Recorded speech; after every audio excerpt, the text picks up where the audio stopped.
আসসালামু আলাইকুম দর্শক, আশা করি সবাই ভালো আছেন। তো এই যে দেখতে পাচ্ছেন আমার ক্ষেত, এখানে দুইটা জাত লাগানো হয়েছে, সেটা হলো আইস গ্রিন আর জাদু। সবাই জানেন যারা ইতিপূর্বে আমার ভিডিও দেখেছেন। এই গাছগুলোর বয়স আজকে 34 দিন। এই গাছ অনুযায়ী আসলেই হয়তোবা গ্রোথ ওরকম নাই, কিন্তু যে প্রতিটা গিটে গিটে যে শশা আসা শুরু হয়ে গেছে এগুলো আপনাদেরকে দেখাবো। তো আজকে আমার এই ভিডিওতে আপনারা যে দুইটা জিনিস জানতে পারবেন, যে শশা গাছের পাতা একটু হলুদ হলুদ, যেটা ওই ডাউনি মিলডিউ বলে, তো ওইটা আক্রমণ করলে বা করার আগেই আপনি সচেতনতামূলক কী ব্যবস্থা গ্রহণ করতে পারেন। ওই যে দেখতেছেন যে পাতাটা ওইরকম হয়েছে, তো ওইটা আসলে মূলত আমার ওই কীটনাশক বেশি পড়ার কারণে ওরকম হয়েছে। তো ওইটা যেন না হয় সেজন্য আপনারা বিভিন্ন ধরনের ছত্রাকনাশক ব্যবহার করতে পারেন। ক্যাব্রিটপ আছে, মেনসার আছে, বিভিন্ন ধরনের আছে। তো আমি আজকে এটা হচ্ছে মেনসার দিচ্ছি প্রতি লিটারে 2 গ্রাম হারে। যারা শীতকালীন শশা চাষ করতেছেন অবশ্যই আমার ভিডিওটা ফলো করলে ভালো পরামর্শ, বা আমি যেগুলো ট্রিটমেন্ট নিয়ে আমার গাছের যত্ন নেই সেগুলো আমি আপনাদের সাথে শেয়ার করব। যদিও আমি নতুন, কিন্তু আমাকে আমার এক বড় ভাই সবসময় সাজেস্ট করে, তো উনি চায় যে আমি এটা ভালোভাবে শিখে সবার সাথে এটা আমি শেয়ার করি। মোহাম্মদ রাসেল, এবং ওনার একটা চ্যানেল আছে মা এগ্রো, আপনারা সবাই ওটার সাথে আপনি করতে পারেন। অ্যাটাচ থাকলে অবশ্যই বড় ভাইয়ের কাছে ভালো সাজেশন পাবেন, আমার থেকে ভালো। এই যে দেখতেছেন যে শশার ফুল আসছে, তো এটার নিচে একটা গিট আসছে এবং এই যে উপরেও একটা আসছে। আপনার প্রতিটা গিটে গিটে আর কি ফল আসা শুরু হয়ে গেছে। তো এটা আবার অলরেডি ডাইল ব্রাঞ্চ বের হয়ে গেছে। এই যে ব্রাঞ্চটা দেখতেছেন, এই যে একটা শশার জালি, আর এই যে আপনার একটা ছোট আছে, এই যে একটা জালি। তো এই গাছে আবার তো আপনার তিনটা ব্রাঞ্চ ছড়াইছে। তো তিনটার মধ্যেই আপনার এই যে আরেকটা দেখতেছেন, ওই যে আপনার ওই নিচে আরেকটা আছে।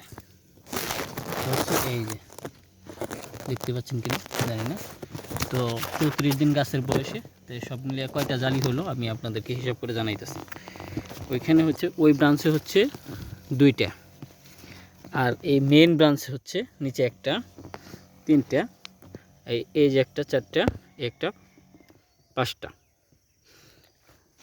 তো অলরেডি 34 দিন গাছের বয়সে 5টা করে শশা আসা শুরু হয়ে গেছে। তো এগুলা কিন্তু মানে 12 অবস্থায় রয়েছে। যারা শীতকালীন শশা করবেন অবশ্যই মানে আপনি সুন্দরভাবে আর কি প্রতিদিন মিনিমাম 2বার করে আপনার খেতে আসতে হবে। তো আজকে আমি একটু পাতারা একটু হলুদ হলুদ দেখতেছি। আমি এইখানে ছত্রাকনাশক 4 দিন পর পর, 4 থেকে 5 দিন পর পর দিতে বলছে, তো আমি 4 দিন পর পর দিচ্ছি, কারণ আমার কয়েকটা গাছে একটু হলুদ ভাব শুরু হয়ে গেছে। তো সেই জন্য আর কি, যদি ধরে নাই আর কি, বাইরে ফোনে ভিডিও আর হচ্ছে ছবি দিলাম, তো উনি বলল যে তুমি সচেতনতামূলকভাবে আর কি এটা দিয়ে দিতে পারো। তো যারা যারা এখানে আপনার রমজানের শশা চাষ করতে চান, তারা ইতিমধ্যে আমার ওই ভিডিও আর একটা সামনে দেওয়া হয়েছে যে রমজানের জন্য আমি বাঙ্গি আর হচ্ছে শশা চাষ করব। তো ওইটার জায়গা প্রস্তুত করা হয়েছে, তো আপনারা এটা করতে পারেন। আর আমার ভিডিওগুলো অবশ্যই দেখলে পরে আমি আপনাদের কাছে সবসময় আমি যা যা ব্যবহার করি গাছে আপনাদের সাথে আমি এটা শেয়ার করব। সেটা হয়তো বা আপনাদের একটু উপকৃত হতে পারে। যদিও আমার এই ভিডিওগুলো দেখে অনেক অভিজ্ঞ বড় ভাইরা দেখবেন, দেখলে হয়তো আমার যদি কোনো ভুল ত্রুটি হয়ে থাকে অবশ্যই আমাকে পরামর্শমূলক কমেন্ট করবেন। যেহেতু আমি নতুন, কাজেতে আমি আপনাদের ভালোবাসা এবং হচ্ছে সৎ পরামর্শ পেলে অবশ্যই আমি সামনের দিকে উৎসাহিত হব। এটা হচ্ছে আপনার বক্স পদ্ধতিতে মাচা করা হয়েছিল। তো আর কি বলবো, সবাই ভালো থাকেন আর দোয়া করেন আমার প্রজেক্টটা যেন আর কি আমি যেন সাকসেস হতে পারি। চেষ্টা করতেছি আর কি যেন ভালোভাবে আর কি এটা করতে পারি।